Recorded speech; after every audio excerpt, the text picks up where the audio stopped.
Letos mineva 100 let od rojstva italijanskega pisatelja, pravljičarja Giannia Rodarija. On je v zelo znani zbirki pravljic, Pravljice po telefonu, napisal tudi zgodbo, pravljico Na plaži v Ostii.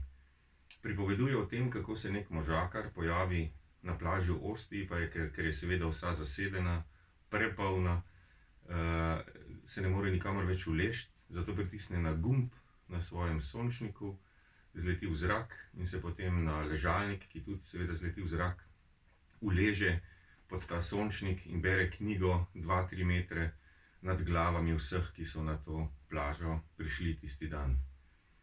To se mi zdi ena zelo lepa, posrečena podoba, metafora za nekoga, ki bere knjige.